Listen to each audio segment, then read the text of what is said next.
Let's talk then about what we can expect later tonight. Open Secrets Director Hennie van Vuuren, public governance expert Zwelinzima Ndevu, and political analyst Professor Sethulego Matebesi join us virtually tonight. Good evening to all of you. Thank you so much for your time. So quite a difficult weekend, one would say, for President Cyril Ramaphosa, based solely of the criticism that has been leveled against him from three former presidents of this country. Let me first kick it off with you, Ntate Matebesi. How concerned should the president be about what has happened? Hi, good evening, Katie. Good evening, South Africans and my fellow panelists.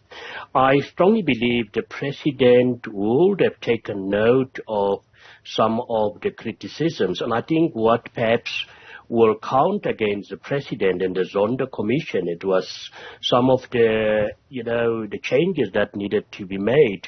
But it's very unfortunate, and to a certain extent, I do agree with Fikile Minister Balola. We have never seen any situation, but I think for us citizens, it's good for democracy when people are speaking out. I mean, former presidents, but these are people who were sitting in the very same position, and I strongly believe that South Africa, it's no better. It's not a better place because of some of their actions. So they themselves also has to be blamed for the route that the train have taken since 1994.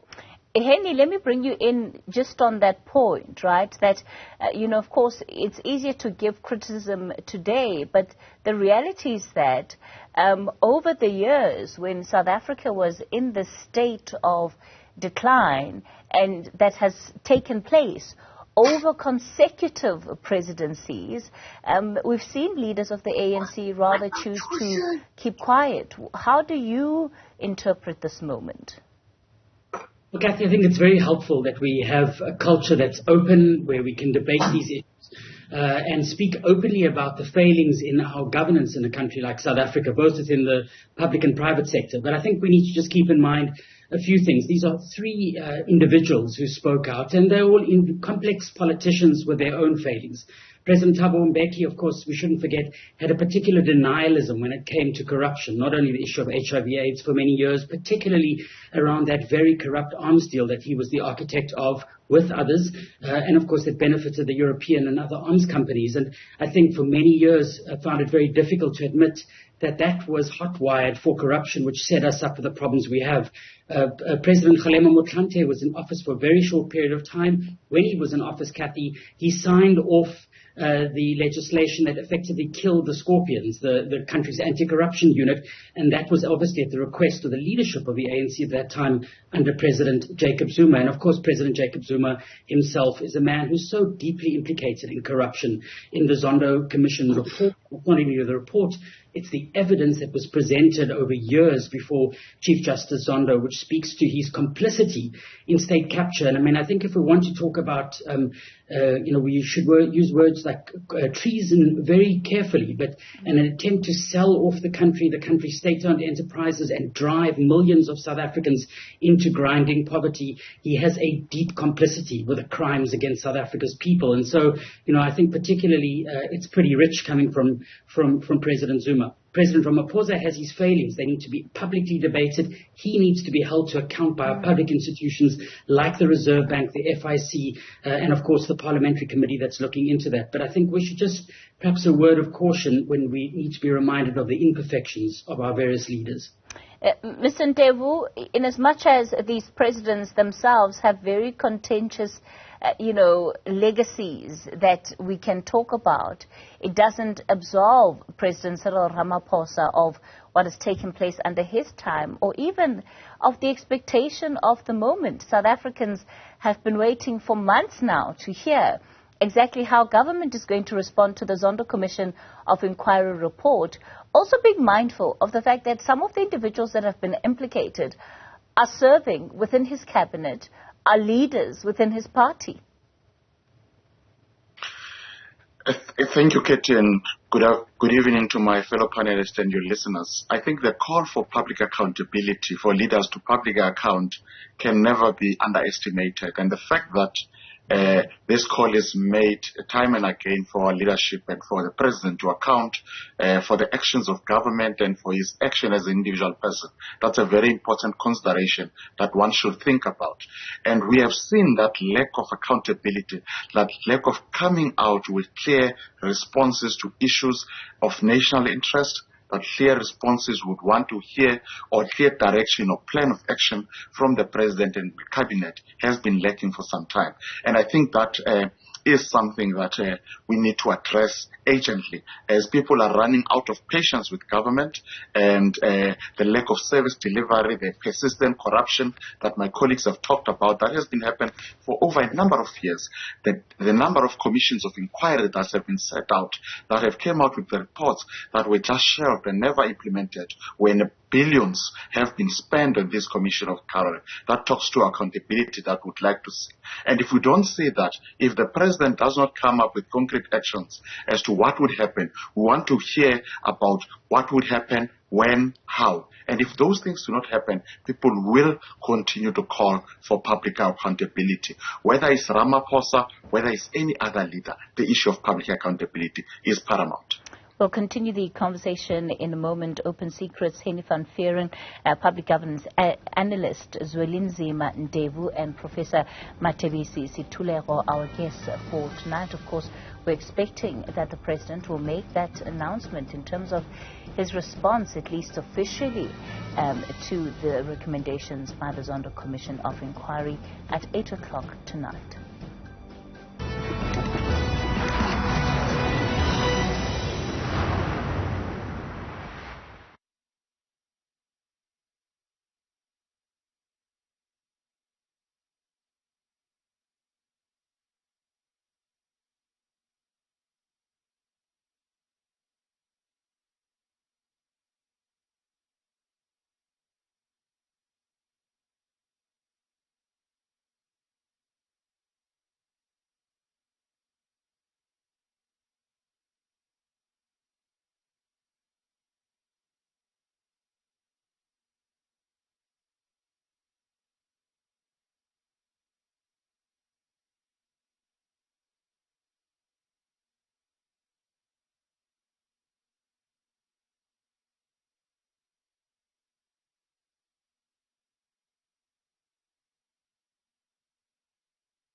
You're live on News at Prime. We continue the conversation ahead of the address expected by President Cyril Ramaphosa at 8 o'clock tonight. He will be tabling his government's response to the recommendations by the Zondo Commission of Inquiry.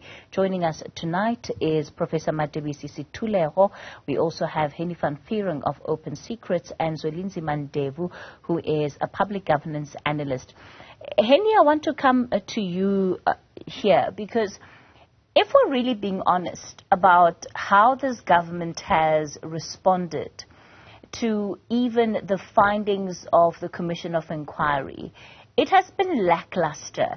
And the reality is that we don't need tonight to tell us what we already know in terms of what is on record in as far as prosecutions, which have been dismal by all accounts. Open Secrets has done a lot of research into this. In fact, you published a report, and that really, to me, gives an indication of the tone of this government overall to what was uncovered at the Zondo Commission of Inquiry. Yeah, Kathy, I think as Zwelinzima Ndevu was saying, it's about accountability, and that's what we expect as people from processes like the Zondo Commission and other commissions. And I think the level of accountability has been lacking. Obviously, there are two major sets of recommendations made by Chief Justice Zondo and his commission, and that is to focus, one, on the individuals who are implicated in these crimes, and on the other hand, the structural changes that need to be made. And I think, if one looks just firstly at the basket of individuals that are implicated, there are a host of those. And I think Prof was also alluding to that earlier, and many of those individuals remain in positions of political power at the moment. And it begs the question, firstly, I think twofold, Kathy. The one is why the politicians are not ensuring that their colleagues who are implicated in these crimes are not moved out of their positions, and that is everybody from Minister Gwede Mantashe to a range of other politicians. And there's immediate steps that can be made by political parties in those instances, and of course the governing party in particular. But then, of course, the question around the institutions of governance, and particularly the National Prosecuting Authority and the Hawks. And as you rightly point out, Kathy, I think the work done by Open Secrets and many other organizations points towards the fact that the Hawks have been woefully incapacitated. They certainly don't have the capacity. They have far too many cases on their hands, and they are not producing the goods when it comes to these complex cases of economic crime. And of course, we've heard a lot of noise from the side of the National Prosecuting Authority, which one welcomes. The National Director of Public Prosecution, Shamila Batoya, has often spoken about the so-called 9 seminal cases that she wishes to prosecute. We've seen some movement in the last month. She said September was a deadline. By the 30th of September, she finally delivered in some of those aspects. But whether we'll see the charge sheets that were brought leading to conviction is going to be the ultimate question. And I think the argument that's made is that there isn't enough done right now to bring out in external capacity, Kathy, into the NPA to make sure we can hold these corrupt individuals to account. If anything, under Andrea Johnson and Shamila Batoya over the last few months, we've seen them effectively no longer, I don't want to use the word dismissed, but they're no longer keeping on board counsel that have technical expertise in issues of state capture and bringing issues in-house, which is absolutely fine if they have the capacity. We know that they are struggling to remove the individuals who are implicated in state capture and other crimes within their own ranks. So I think there is real concern at the moment that the NPA is not following through, and that is going to be the test not only for the administration of Cyril Ramaphosa, but it's a test for the democratic state. If we can't hold the powerful to account, whether those are the corporations, the McKinseys, the Nedbanks, a range of others that are implicated in state capture, and hold the politicians, including those in cabinet, I think it sends the wrong message to the South African people about our enforcement of their rights and, of course, the rule of law itself in a constitutional state like ours. Professor Matebesi, when we talk about reasonable expectations here then about what should happen to those individuals that are serving in that are serving in the government, that are implicated in this report, what should happen to those people? Because some quarters of society will say, well, they need to be kicked out of their posts until it's concluded. We know that the president has tended to take a much more conservative stance here. No, well, we all know what is not going to happen.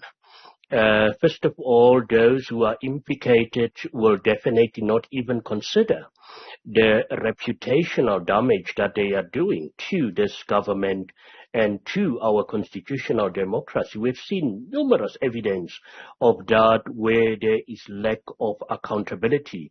And Katie, I just briefly want to paint a picture so that we all understand, and I know my fellow panelists also understand, and many South Africans do understand where we currently, in terms of the political landscape, we're currently facing a situation where politicians are fighting for their dear life. They are fighting for their career, and now it's all about you scratch my back and I will also scratch your back. And in a situation like this, I mean, Hennie also spoke about structural changes. There won't be any structural changes taking place because the president himself, its priorities might also be lying somewhere else. Based on the infighting within the African National Congress. And the question is, when will South Africans be able to prickle this bubble of arrogance? Because for me, it is sheer arrogance where you even find that, and I'm sorry if I go back to the former leaders, but they do that because the environment, the political environment is so conducive to this. And the question is, where is the South African citizens? Where does this live, South African citizens? And we had to commend our civil society organizations who have been in the forefront of this battle. For me, an expectation is it's no longer about the battles within the African National Congress. Now is the time that President Cyril Ramaphosa and those who advise him take this glorious opportunity to once again take on head-on. There had to be prosecutions if people have been found guilty. But fact of the matter is, if any political witch hunts should be fired at Luthuli House and somewhere else, at these political headquarters of these political parties, but criminal matters does not need politics. Action should be taken. And unfortunately, in this instance, we do have a chief executive officer, and that is our president, and now is the time to act. Mr. Ndevu, can the president, with integrity, expect those in his cabinet to either step down or even, take leave of their duties because of the graveness of the allegations and the findings of the Zondo report, if he himself has this matter of Phala Phala hanging over his head, unresolved, so many questions, and we're seeing now that the lack of transparency over it is contributing just to the extensive criticism that he's drawing, and he continues to draw. I think, Katie, responsible leadership and consequence management is a very established concept worldwide in terms of leadership and how they should act. And one should expect from a president or a leader, in this case of a country as complex as ours, with all the challenges, the inequalities, the economic challenges that we're experiencing, crime, and so forth, to be able to take responsibility and deal with these issues decisively. Come with a program of action that talks to how government would respond to these issues at the personal level when he is then accused of any wrongdoing, whether rightfully or not, whether there's political wish hunt or not, but that particular individual has a responsibility to then take account those he leads into his confidence around the actions that he's going to be taking, giving them a full disclosure of what happened, what was his role in what happened. So we've not seen that. We've not seen him taking responsibility. We're hoping that this will be the start of him taking responsibility. Secondly, the issue of consequence management is also very important. Where there are action, there must be known consequences. We should not be sitting here debating as to what should happen. We should know that when you have transgressed the laws, when you have misconduct, when you have misappropriated resources, these are actions that are going to be taken. These are well established within our legal system in the country. And once we grapple with that, once we are not sure as to what will happen to individuals that misappropriate resources, that act in a manner that is not expected of them, then you are heading for disaster. You're heading to a situation where it is on the discretion of those that are in power, of those that are in leadership position as to how they deal with these issues. And that is a process or a situation that is really not sustainable. So we're hoping that moving forward from here, we will be able to talk about consequence management. We'll be talking about a system that is predictable, that when there is a questions around your conduct, you need to respond to those questions. You need to take responsibility at the personal level. If that does not happen, then we're going to waste time. We might as well call off this discussion or this address that the president would do in the next few minutes. If he's not going to take responsibility, it is going not to give us a clear map of program of action or consequence management processes that are going to be taken. I am hopeful that this is what would happen. We've seen this government has been very vague. We've seen this government has not given any clear direction. And unfortunately, that might be the legacy that the president might leave of not taking any decisions. When he came on a ticket of hope, when we thought that things were going to be changed as a result of him taking responsibility and leading in a responsible manner and ensuring consequence management. All right, let me leave it there with all of you for tonight. Thank you for your contributions to the conversation. So you heard then the expectations, the reflections on what should have happened so far and what the president needs to say really to help claw back some of that credibility, at least in the eye of the public, when it comes to his government's fight against corruption. That address expected at 8 o'clock tonight. We will bring it live for you right here on Newzroom Afrika.